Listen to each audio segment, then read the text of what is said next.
Greetings, everyone. Can we talk? Welcome to my annual Most Praiseworthy Games of the Year video, where I give you my highly personal and subjective opinions on the most praiseworthy games that I reviewed this year in 2025. As a small gaming channel, I am unable to review that many games. I only reviewed 20 games and 1 DLC this year, so it's very likely that I didn't even play your favorite game. This is primarily a PC channel, so I didn't play Switch games like Donkey Kong Bonanza or PS5 games like Death Stranding 2 or Ghost of Yotei. I also don't prefer first-person games like I did when I was younger, or horror games, so I haven't played Kingdom Come Deliverance or Silent Hill F. Even though I haven't played some people's top picks from platforms or genres I don't engage with, 2025 was a year filled with incredible video games, and it felt hard to narrow it down to just a few games to praise. This year, I will be awarding 5 awards: Most Praiseworthy Improvement, Most Praiseworthy Game of the Year from past years, Most Praiseworthy Heroes, Most Praiseworthy Indie, and Most Praiseworthy Game of the Year. So without further ado, let's praise some games.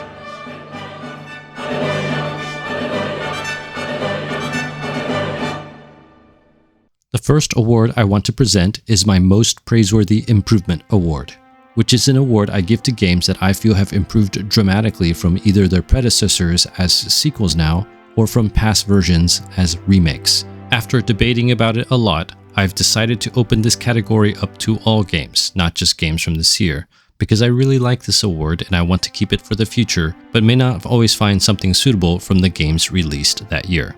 In particular, I am looking for not improvements in graphics or gameplay, but in spiritual value, cleaning up negative content, or having better themes. That being said, the game that I played this year that deserves this award is Final Fantasy VII Remake Intergrade, the remake of the classic 1997 JRPG.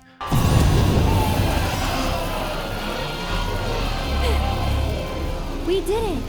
I am aware that Remake Intergrade did not come out this year, but since it is coming out on Switch 2 soon, I thought some people might appreciate this point of view. Remake Intergrade, of course, updates the visuals, adds voice acting, improves the music, and alters the gameplay to be more action-oriented, all of which I thought was generally well done. However, the aspect of gameplay that I thought was most improved was the careful alterations to the story. Having played the original on PC in high school, I remembered the shady scenes that take place in Wall Market, such as Cloud's cross-dressing and their threats to Don Corneo. But honestly, those things were more humorous than anything else. What concerned me more was that, at its core, I did not sympathize very much with the stated goals of Avalanche or the methods they employ to achieve those goals. And I think after the wake of 9/11, entertaining ideas of political violence and eco-terrorism is very problematic. For the protagonists of the game, the young, attractive, cool people like Cloud, Aerith, and Tifa, to support terrorism was something that I was incredibly uncomfortable with. However, I think the new writing has made subtle changes that made this aspect of the game a lot more palatable.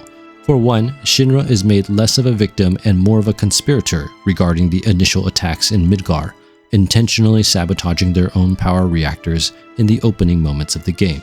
For another, Avalanche is obviously more torn about the morality of their bombings. Shinra is still understood to be an evil corporation and to do evil things, but Avalanche questions many of their own methods, with divisions about the political violence between Barrett's cell and the main cell. The portrayal of regular middle-class people that work for Shinra as innocent and unaware, as well as the needs and complicity of the public, I think brings more nuance to the overall discussion of environmentalism. And I think the game does a fantastic job of subtly updating the story in ways that make it morally better overall. The next award is for my favorite game I reviewed this year that was not released this year, which I call the Most Praiseworthy Game of the Year from past years. To me, this award goes to Persona 3 Reload. This year, I played many games that I would have considered contenders for this category, like Balatro, Animal Well, Ghost of Tsushima, and Lies of P. And while I enjoyed many of those games, in the end, the one that stood out to me was Persona 3 Reload, the remake of a game I played when it was first released in 2006. Allow me to welcome you to Gekukan High School. I remember thoroughly enjoying the original, but feeling like it was time-consuming in its UI and frustrating in some of its mechanics, particularly when you could die from insta-kill spells and such.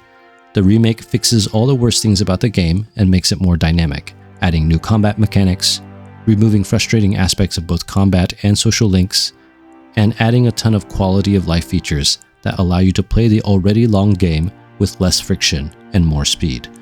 The thing that surprised me most about Reload, however, was much like Remake Integrate, subtle alterations to the story itself and the way that it's told in terms of cinematics and voice acting.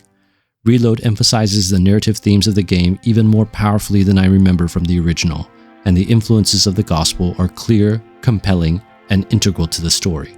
This is easily my favorite of the 3 that I have played, and Reload allowed me to experience it again in a game that was arguably better than the original in every way. This next award, the Most Praiseworthy Heroes Award, goes to Dispatch.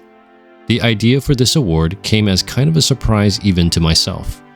After I finished Dispatch, despite not having even given the game a priority purchase in my review, mainly due to the vulgarity and price, I still find myself thinking about the game and really enjoying my time in making the review and biblical themes video. Can I get a copy of that video when we're through here? Because of this, I kept wondering why. The story was compelling, but it wasn't necessarily the best story of the year. What was it that made me think of the game so fondly? After careful consideration, I think it came to me. The characters. Almost all of the characters in the game are quite likable in one way or another, despite being quite flawed. But what makes the game so memorable? For a lot of the superheroes, even though they are still struggling with their own issues, they are iconic heroes. Heroes with moral clarity that are good role models. For the more villainous characters, many of them have compelling redemptive arcs, even in the game's brief runtime. When put together, it makes the characters of the game quite admirable and a cast worthy of learning from, earning the Most Praiseworthy Heroes Award. The next award is for my favorite game I've reviewed this year from a small independent studio, the Most Praiseworthy Indie Award. To me, this award goes to Hollow Knight: Silksong. This is kind of a weird year for this category, since many of the best games of the year were indie games, period. But honestly, that just makes it harder to nail down. I quite enjoyed games like Starvaders and Ender Magnolia, but even more importantly, the sequels of the 2 games that started this channel, Hollow Knight and Hades, came out this year. These were by no means guaranteed successes, and I was definitely concerned about the abilities of Team Cherry and Supergiant to reproduce what made the first entries special. In fact, while I enjoyed Hades 2 immensely, I think it did lose some of the narrative magic without the father-son dynamic between Zagreus and Hades, something not quite reproduced in Malinois's relationships with Hecate and Kronos. On the other hand, Silksong not only reproduced, but enhanced what I think made the original outstanding, the gospel themes.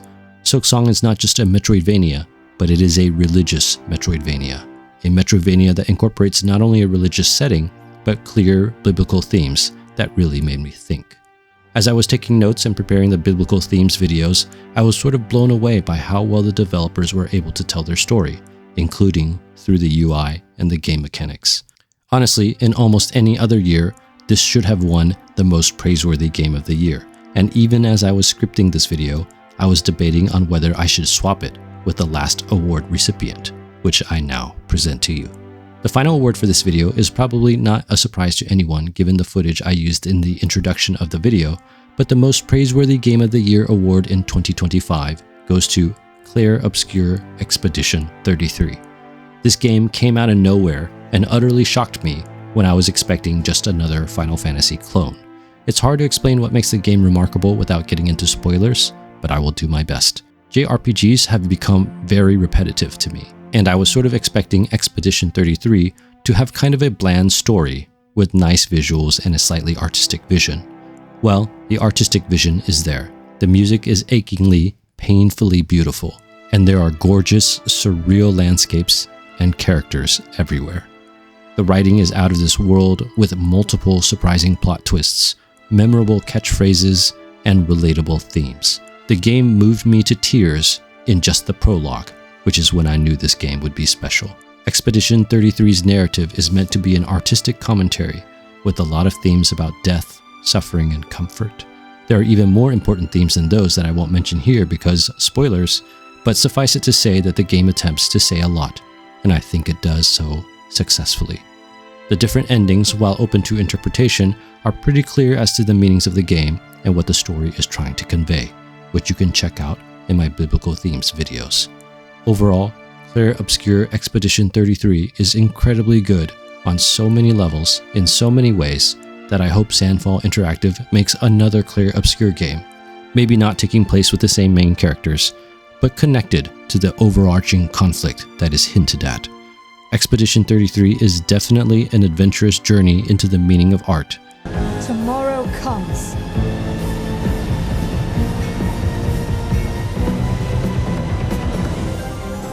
Thanks to you. Expedition 33. And of the games released in 2025, it is my most praiseworthy game of the year. 2025 was an explosive year with many incredible games, and I just want to appreciate all of you for allowing me to share some of my favorite ones with you. Again, I know that I did not review every notable game this year, skipping games from many platforms and categories, but I hope you found the video helpful or interesting. If you have some games that you think are praiseworthy, I would love to hear your picks. By the time this video is published, it should be January, but may your 2026 be blessed, and Happy New Year. Happy New Year. That's all I have for you in this video. Bless you guys. Thank you so much for watching, I really appreciate it. If this video blessed you in some way, please consider watching some of my other videos, subscribing, sharing the video with your friends, or sharing with me some of your thoughts in the comments below.